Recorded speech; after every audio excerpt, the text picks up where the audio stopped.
اور ہمیں قبر کے حوالے کر دیا جائے گا۔ سب سے پہلے ہمارے رشتہ دار چارپائی تخت وغیرہ چادر لے کر کے نکل چکے ہوں گے، قبرستان کے کنارے پر پہنچ چکے ہوں گے۔ دو فرشتے آئیں گے منکر نکیر کی شکل میں، وہ سب سے پہلے سوال کریں گے، کوشچن ڈالیں گے، من ربک، مجھے بتا تجھے دنیا میں پالتا کون تھا، تیری پرورش کا انتظام کس نے کیا تھا، تجھے پالنے والا کون تھا، تجھے روزی دینے والا کون تھا۔ آج ہم اس روزی کے چکر میں اپنے خدا کو بھول گئے، تعلیم کو بھول گئے، علماء کو بھول گئے، تمام چیزوں کو ہم نے پسے پٹ ڈال دیا، جبکہ مسلمان کا کام کیا تھا؟ مسلمانوں کی تعریف کرنے والا وہ پیغمبر کہ جس نے کہا تھا حضرت عمر کے سامنے، حضرت ابو بکر صدیق کے سامنے، حضرت عثمان غنی کے سامنے، حضرت علی کے سامنے پورا مجمع بیٹھا ہوا تھا اور نبی کی زبان پر الفاظ جاری تھے، خیرکم من تعلم القرآن وعلمہ۔ میرے صحابہ ابو بکر صدیق، حضرت عمر فاروق رضی اللہ تعالیٰ، حضرت عثمان غنی رضی اللہ تعالیٰ، حضرت علی کرم اللہ وجہہ، تم اس مجمع میں تشریف فرما ہو، لیکن میری بات یاد رکھنا، تم میں سب سے بہتر اگر کوئی شخص ہے تو وہ شخص ہے جو قرآن کریم کو پڑھ رہا ہو، جو قرآن کریم کو پڑھا رہا ہو۔ یہ کس کے سامنے اعلان کیا جا رہا ہے؟ ابو بکر اس مجلس میں موجود ہے، حضرت عمر فاروق اس مجلس میں موجود ہے، حضرت عثمان غنی موجود ہے، حضرت علی کرم اللہ وجہہ موجود ہے، اور مسلمانوں کو سکھانے والا وہ سب سے پہلا نبی اپنے بارے میں اعلان کرتا ہے، انما انا بعثت معلما، مجھے دنیا میں بھیجا گیا ہے، مجھے دنیا میں مبعوث کیا گیا ہے۔ سب سے پہلے مجھے بھیجا گیا کس کام کے لیے؟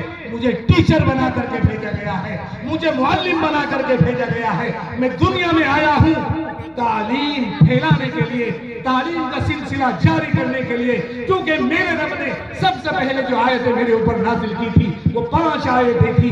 اقرأ بسم ربک الذی خلق، خلق الانسان من علق، اقرأ وربک الاکرم الذی علم بالقلم، علم الانسان ما لم یعلم۔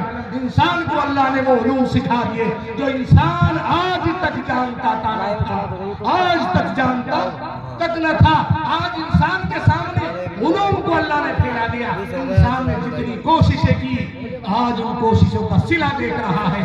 آج ہمارے سامنے یہ مائکروفون آ گیا، یہ ہمارے سامنے موبائل آ گئے، ہمارے سامنے یوٹیوب آ گیا، ہمارے سامنے نہ جانے کتنی سائنس کی معلومات اللہ تبارک و تعالیٰ نے کھولی۔ حضرت آدم کے زمانے میں اللہ نے علم کا سلسلہ جاری کیا اور فرمایا وَعَلَّمَ آدَمَ الْأَسْمَاءَ كُلَّهَا ثُمَّ عَرَضَهُمْ عَلَى الْمَلَائِكَةِ۔ میں نے حضرت آدم کے سامنے تمام علوم کھول کر کے رکھ دیے تھے، ساری چیز کا علم میں نے ان کو دیا تھا جو ان کے زمانے کی ضروریات تھی۔ میں نے وہ تمام چیزیں فرشتوں کے سامنے رکھی تو فرشتے جواب نہ دے سکے، ان باتوں کا جواب نہ دے سکے اور کہنے لگے سبحانک لا علم لنا الا ما علمتنا۔ پروردگار عالم ہمیں زیادہ معلومات نہیں ہیں سوائے ان معلومات کے جو آپ نے ہمیں سکھایا تھا، بتایا تھا۔ حضرت ابراہیم علیہ السلام کا زمانہ آیا، حضرت ابراہیم کا زمانہ آیا تو اللہ تبارک و تعالیٰ نے حضرت آدم کے علوم سے بھی بڑھ کر اور بھی زیادہ علوم کو پھیلا دیا اور فرمایا وَكَذَلِكَ نُورِي إِبْرَاهِيمَ مَلَكُوتَ السَّمَاوَاتِ وَالْأَرْضِ۔ ہم نے ابراہیم کے سامنے آسمان کا علم اور زمین کا علم اور چاروں طرف جو یہ خلا بچا ہوا ہے اس کی معلومات ہم نے حضرت ابراہیم کے سامنے کھول کر رکھی۔ اور جب میرے نبی کی باری آئی، ہمارے نبی کے سامنے اللہ تبارک و تعالیٰ نے فرمایا وَعَلَّمَكَ مَا لَمْ تَكُنْ تَعْلَمْ وَكَانَ فَضْلُ اللَّهِ عَلَيْكَ عَظِيمًا۔ میرے محبوب، میں نے تجھے وہ علوم عطا کیے، آج تک میں نے کسی کو وہ علوم نہیں دیے تھے۔ آج تک آپ کو ان علوم کے ذریعے کچھ بھی میں نے وہ علوم دیے، اس سے پہلے آپ کچھ بھی نہ سیکھے ہوئے تھے، نہ جانتے تھے، میں نے وہ تمام علوم آپ کے سینے میں اتار دیے۔ ہم اس نبی کے امتی ہیں، ہم اس نبی کے امتی ہیں۔ ہمارا حق بنتا ہے اپنے بچوں کو تعلیم دلانا، اپنے بچوں کو آگے بڑھانا۔ مفسر قرآن بنانے والے ہم ہیں اور سائنسداں بنانے والے ہم ہیں۔ ایک وقت تھا کہ بڑے بڑے حکمراں، بڑے بڑے سائنسداں مسلمانوں میں پیدا ہوتے تھے، اور آج ہماری پستی کا عالم یہ ہے ہر جگہ پر جلسوں میں سب سے پہلے یہی وعظ و نصیحت کرائی جاتی ہے کہ مسلمان پچھڑتا جا رہا ہے، مسلمان بیکورڈ ہوتا جا رہا ہے، مسلمانوں کے بچے تعلیم سے نفرت کر کے نہ جانے جانے اپنے وقت کو کیسے ضائع کر رہے ہیں. کل کو قیامت میں پوچھ ہو سکتی ہے کہ ہم نے تجھے وقت دیا تھا, ہم نے تجھے عمر دی تھی. جب موت آئے گی اور موت کے وقت میں انسان اللہ کے سامنے خوشامد کرے گا, کوئی فائدہ ہونے والا نہیں. اس لیے اللہ کی دی ہوئی اس صحت کو, تندرستی کو, اس وقت کو غنیمت جانو اور اسے اپنے وقت پر لگانے کی کوشش کرو, اپنے کام میں لگانے کی کوشش کرو. یہ ہر مسلمان کی ضرورت ہے, ہر مسلمان بچے کی ضرورت ہے, ہر میری بیٹی کی اور میری بہن کی اور میری ماں کی ضرورت ہے کہ اپنے بچوں کو تعلیم کے لیے اکسائیں اور ان کو بتائیں کہ بیٹا مسلمان تو دنیا میں آیا ہے علم حاصل کرنے کے لیے. اللہ کے نبی جناب محمد رسول اللہ صلی اللہ علیہ وسلم نے قرآن کریم میں بتایا, اللہ تبارک و تعالیٰ نے, کہ میرا یہ نبی جو امی کے اندر پیدا ہو رہا ہے اس کا کام کیا ہے, اس کا کام کیا ہے؟ یتلون الکتاب, کتاب کی تلاوت کرنا, یعلمہم الکتاب والحکمہ ویزکیہم, تعلیم دینا, حکمت کی باتیں سنانا, دانائی کی باتیں بتانا. اس نبی کا کام ہے. امتی کا کام بھی یہی ہونا چاہیے کہ ہر مسلمان اپنے گھر میں اپنے بچوں کو تعلیم کے لیے تیار کرے, قرآن کریم پڑھنے کے لیے بھی تیار کرے. اور عصری علوم جو ہیں, دینی علوم کے علاوہ جو ہمارے بچے اسکولوں میں جاتے ہیں, کالجوں میں جاتے ہیں, انہیں بھی چاہیے کہ وہ اپنے وقت کو ضائع نہ کریں.